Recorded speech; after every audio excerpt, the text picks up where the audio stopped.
Olá! Hoje a gente vai fazer uma exploração um pouco diferente. Vamos falar de uma figura bíblica que, olha, talvez muita gente nem tenha ouvido falar. Meonotai. A gente tem aqui um material bem interessante, um artigo do Diego Pereira do Nascimento, lá do site Teológico. Ele descreve Meonotai como um dos filhos do juiz Otoniel e da Axa. E o nosso objetivo aqui é tentar entender um pouco melhor, sabe? Quem foi essa pessoa, qual o contexto da família dele e por que essas figuras que parecem secundárias na Bíblia, às vezes, podem trazer uns insights legais. Sempre me deu uma curiosidade essas menções rápidas, sabe? Ok, então vamos tentar desvendar isso. É uma ótima ideia e é bom a gente alinhar desde já, né? Toda essa nossa conversa vai girar em torno das informações e principalmente das interpretações que estão nesse artigo específico. É um estudo com viés bem teológico sobre os personagens, então é por aí que a gente vai caminhar. Combinado, perfeito. Então, para começar, quem era exatamente esse Meonotai? O artigo o coloca como filho do Otoniel e da Axa, e ele pertencia à tribo de Judá, que é super importante. E logo de cara, uma coisa que o texto destaca é que ele era um homem comum. Exato.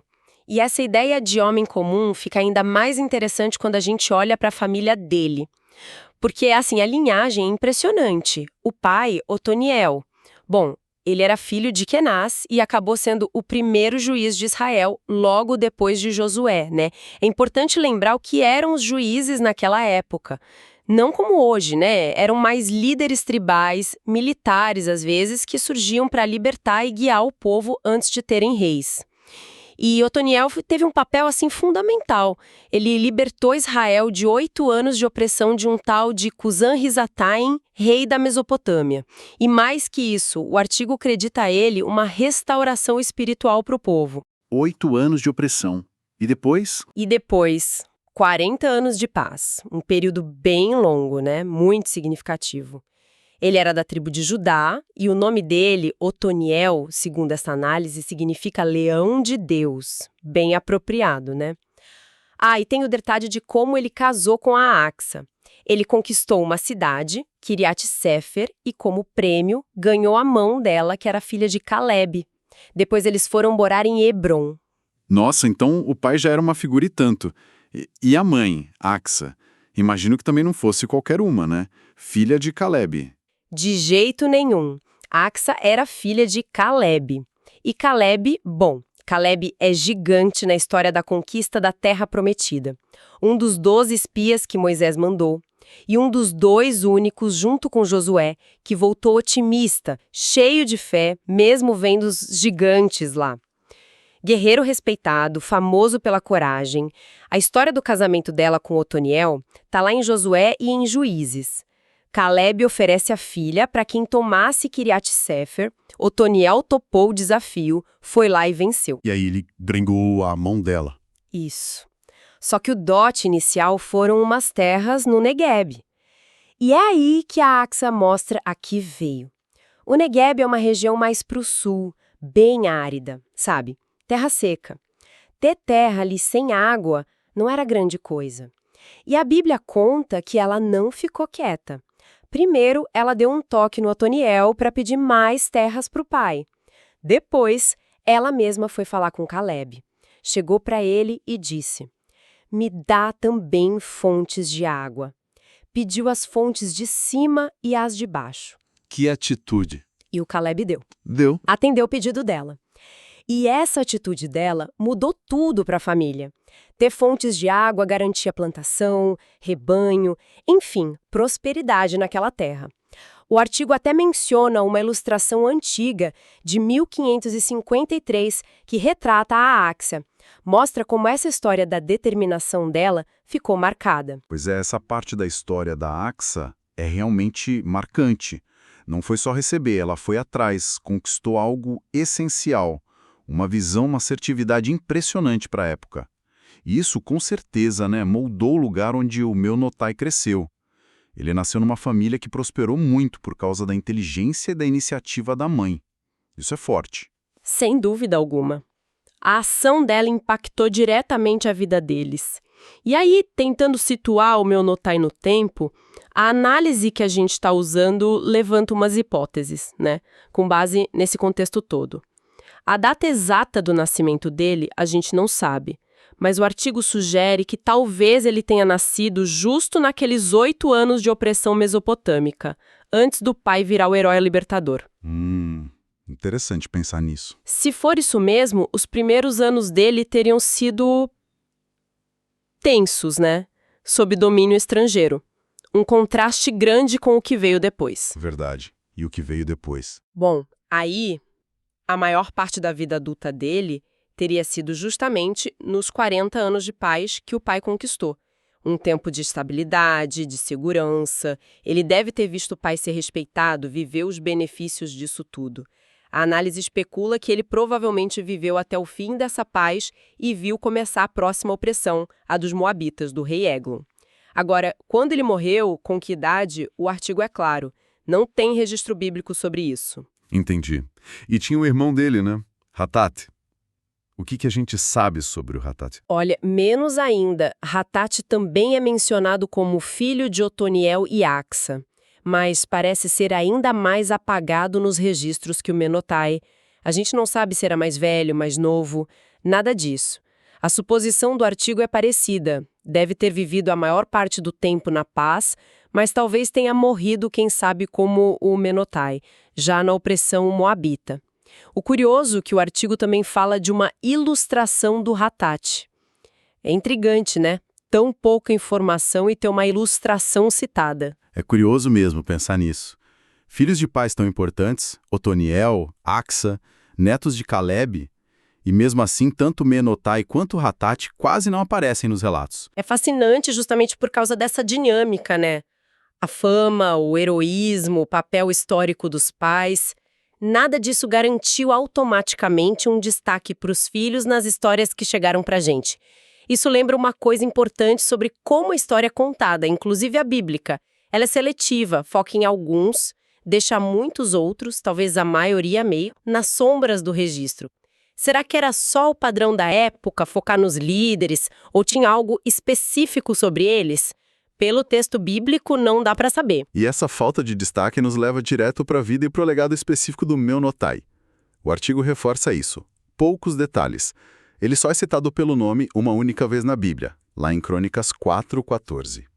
E é bom lembrar que Crônicas é um livro muito focado em genealogias, na história antiga de Israel, principalmente da linhagem de Judá, dos levitas. Então, a menção dele ali é puramente para registrar a descendência.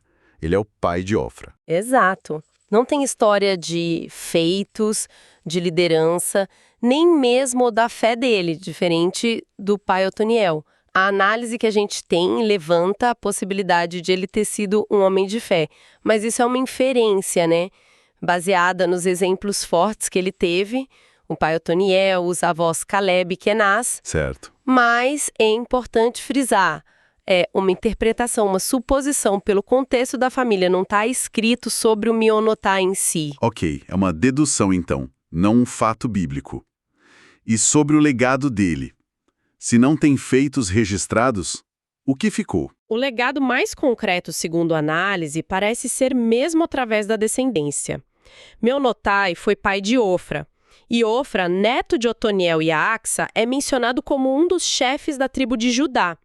A referência lá em 1 Crônicas 4, que cita Menotai como pai de Ofra, o coloca dentro dessa linhagem-chave. O artigo até explora a chance de Ofra ter fundado uma cidade com esse nome, Ofra, que aparece em outros lugares na Bíblia, mas essa conexão não é 100% certa. Então, mesmo ele não tendo um destaque pessoal, ele deu continuidade a uma linhagem importante. Exatamente. E essa é a outra parte do legado, a importância genealógica. Pertencer à tribo de Judá, naquela cultura, naquele contexto religioso, tinha um peso enorme. Era a tribo real, de onde viria Davi. E na tradição judaico-cristã, como o artigo menciona, essa é a linhagem ligada à vinda do Messias. Então, Menotai, mesmo sendo essa figura quase anônima, é um elo nessa corrente genealógica vista como central para a história da salvação. Ele está ali na tapeçaria, mesmo que o fio dele seja quase invisível. Então, mas e aí? O que tudo isso significa? Como que o artigo interpreta essa figura tão breve, Parece que ele vira um exemplo de que, na visão teológica do autor, Deus usa pessoas simples e fiéis para cumprir seus propósitos. É isso? Sim, a interpretação central que o artigo traz é essa: valorizar a vida comum, a fidelidade que não faz alarde, a continuidade da família como parte em um plano maior de Deus. Sugere que a importância de alguém para Deus não está ligada necessariamente à fama ou a grandes feitos públicos. É uma perspectiva que tenta achar sentido e relevância na vida de cada um, mesmo daqueles que a história mal registrou. É quase um contraponto àquela mania de focar só nos heróis, né? E essa interpretação ganha mais uma camada quando a gente pensa no significado do nome Mehonotai, né? Sim, esse é um ponto bem interessante que a análise levanta. O significado mais provável para Mehonotai é algo como minhas habitações ou meus lares. E aí é quase impossível não pensar, será que tem uma conexão de propósito com a história da mãe, a Axa? Aquela que brigou pelas fontes de água e garantiu uma habitação, terras boas, um lar próspero e seguro para a família na Terra Prometida? Essa conexão faz pensar. Os nomes naquela época e cultura muitas vezes tinham significados profundos, né? Refletiam o nascimento, a esperança dos pais, às vezes até profecias. Exatamente. Pensar em Mehonotai como minhas habitações, vindo de uma família onde a mãe foi essencial para estabelecer esse lar seguro, isso dá uma ressonância poética para a história dele. Mesmo sem a gente saber os detalhes da vida, o nome pode ecoar essa conquista da mãe, a importância de ter um lugar. Talvez o nome fosse um lembrete da bênção que Axa conseguiu, ou um desejo para que ele também firmasse suas próprias habitações. É uma leitura interpretativa, claro, mas que enriquece a figura dele. Faz sentido. É uma forma de ligar os poucos pontos que a gente tem.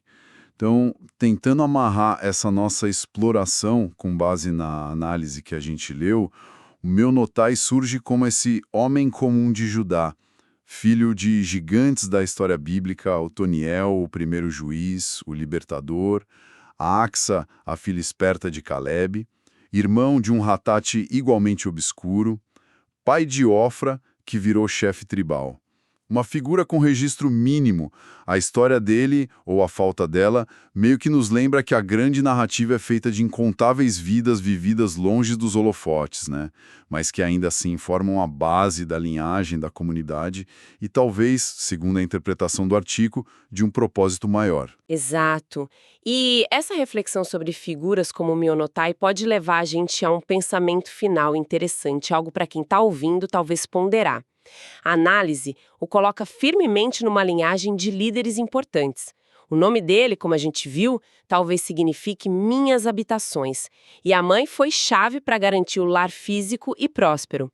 Talvez um jeito de pensar sobre o legado de pessoas assim, que vivem meio à sombra de figuras gigantes, seja justamente refletir sobre o que significa estabelecer as próprias habitações. Como assim? No sentido literal ou mais metafórico? Talvez os dois, né? O que significa construir seu próprio espaço, sua identidade, seu legado, sua habitação dentro de uma história de família ou de um povo dominada por nomes muito maiores. Como que alguém lida com a herança de pais ou avós famosos e constrói algo que seja autenticamente seu, mesmo que não vá parar nos livros de história. Mehonotai, nesse sentido, pode virar um símbolo dessa jornada, sabe? A jornada de encontrar significado e propósito na própria vida, no próprio espaço, mesmo quando não se está destinado a ser o herói da história. Como que a gente ocupa a nossa própria habitação com integridade e propósito, não importa o tamanho do palco? É uma questão que vai muito além do contexto bíblico, não acha?